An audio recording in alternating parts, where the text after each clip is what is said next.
我靠，靠什么了？什么这？上班了，开始呀。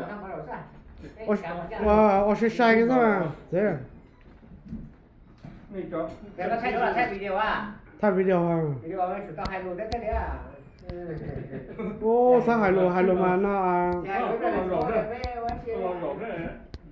我们话，我们到我们都在这么工作一路下。这种那完了。这个。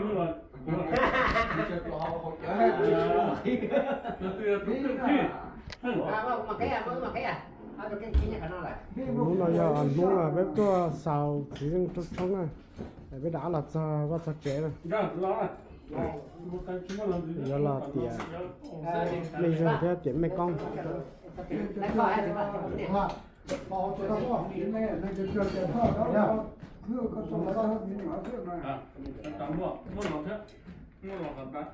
Một chuyện nhau rồi rồi, rồi xe.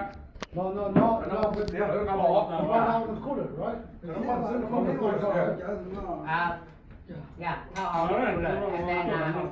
Lò này giờ là bé à? Chào trẻ nè. Ăn chua.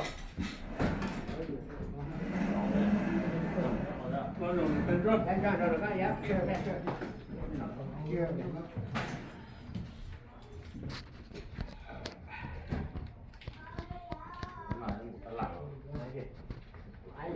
Chưa có muốn nói nữa. Chế cái đó rồi cái đó Thì có yên. Cái này có là. Ok. Tại sáng giờ chúng ta chẳng có nắp khỏi. Nắp bỏ ra rất sạch ra đó. Ê, nga cả ta là mới không kia ra họ để cho mà đi chết ha. Cho bây giờ cho nga tỏ lò số lấy cho không chết à? Cho chết đó. Có mà sáng phụ lời là mới cho lại á. Nó mới cho lại đó.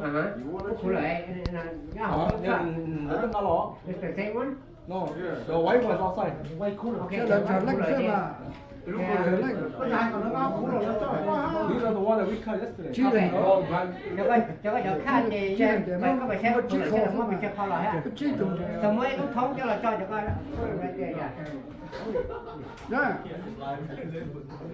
Cái là trong đó là chỉ mẹ mới cho cái đồ đó.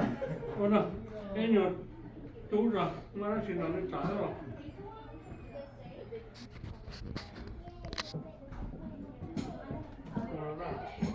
Thì cả chỉ trong ba chỉ tu sẽ để ra từ ra cũ sa, cái này là chỉ vô, hôm nay hay cháu lo như cháu lo, ở cái trong cái nó chỉ được mà, để mà bố yên lâu rồi, để chơi bố yên sau rồi, đó mà, nên sau sản được cả sau bị chạy vô rồi đó, đấy, hay nó, bố hay nó đi y tế cái hay cho nhỉ, cái tôi biết là để thành rồi y tế rồi cái vô rồi đó mà. Anh nói đó này áp dụng trong cái công việc công loại thì nó là phải mà tu chỉ phải mua nhà mà chỉ phải qua cái gì nó là phải mà tu chỉ phải mua nhà nè tu họ tu rồi sinh dân ba tu sinh gì dân nữa mình thấy nhá giờ lên đó tu họ chế tu sinh gì dân mình chế chế giờ lên đó chế vàng này áp tu qua tổ mấy công việc mấy công mua xong thì sao sợ một lần thì mình đây đi một chạy xuống từ cả nó phải có những tổ chức đó sẽ thử chỉ là do nên đó họ chỉ nhau cái bây giờ mới bây giờ bây giờ ta bắt đầu rồi anh ấy làm trâu cái chỉ nhau ta chỉ cho tôi chỉ cho rồi sẽ sao mà tôi sẽ nhận được không phải không nào không đó để không cho là anh ấy làm trâu cái là cái sao tôi sẽ mà càng lúc càng nhiều sao càng được nó nên trong một chế nên chỉ mà tôi muốn nhắm mà để qua là chế mà tôi muốn nhắm mà để qua nhân mà chỉ trồng cây trồng chỉ tu sư nhân mà đó là nhà bây giờ tôi thân đi tôi chơi tôi chơi như tôi gì đó mà để mà đi nó trồng này cái mà cái sao mà đây chụp đây nè mà một hai chút rồi ó bè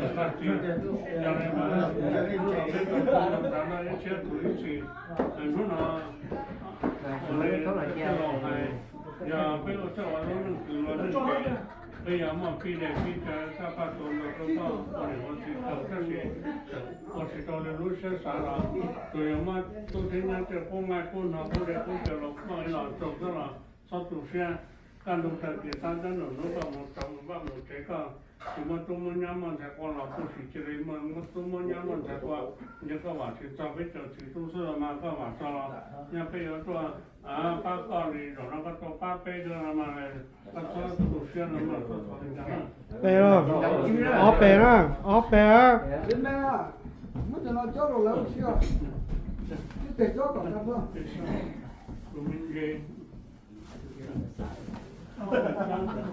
nó khá là chuyện thực khá là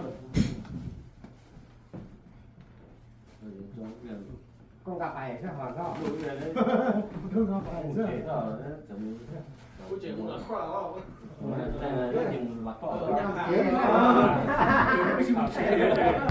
Kan mani lu chờ thế nào cái tu pin lan để trên chỗ này mà nó trên nó và là có con cái cái nó cái tu nó một tiền ba nó có là cái chuyện cho những cái chuyện cái tu trên người như một cái giờ nó cái bản đi một nhà một luôn một lần nữa là xin đại nông đại đi nó phải tổ trong tổ sáng đây sẽ tuổi chỉ giờ nên đó nên một ở nhà nó hay khởi cái con lúa là một xí là giờ phải cho vào nó xử luôn tiền mà cả đó là hai không cam cái việc cái rồi nên khởi cái sử dụng bị cái uống chỉ số là năng cái giờ nó chỉ tự chỉ mà rồi giờ cho mà tôi thấy nhau cái cô gái cô nó cô để cô chờ là nên cho số là nên sao tụ xem mà can đồ tập thì nên tầm vào một cái nên chỉ mà tôi với nhau mà sẽ qua là cái mà tôi với nhau mà sẽ qua cái như vậy thì giờ bây giờ cái chỉ tôi sẽ giờ bây như vậy cho là nhà bây giờ tôi bán cả tôi lấy rồi nó đi bán bây giờ mà bây giờ thằng thằng này tôi bây giờ để tôi cho nó mà có số ít trồng là thì nó nên từ 9 giờ mà phố đã lâu giờ lâu cho nên cho tôi còn đi tàu bán nhà bán chia bán đi bán chợ bán là bán rồi cho trả cho giờ cho tôi cho nhà cho nên cho tôi đó nó là đi tàu xí ra xí để xí chợ xí nhà xí chợ tàu bán rồi tôi nhà cái trong trung đông gọi là còn đi là chụp bỏ sữa mà các tôi ta kỳ sao thế nữa nó giờ pe đi vào chỉ cho là chỉ vào cho nhưng mà tôi bây giờ mà sẽ qua đi vào cho nó nha bây giờ chỉ cho đi bỏ chỉ cho giờ tôi ba cả tôi đi nó mà ai có cái chồng nó là số lo cả ta rõ rồi giờ thì tiêu bị kéo mà nó biết rồi nó cho lại rồi nó là tiếp tục rồi rồi cái này nó bịa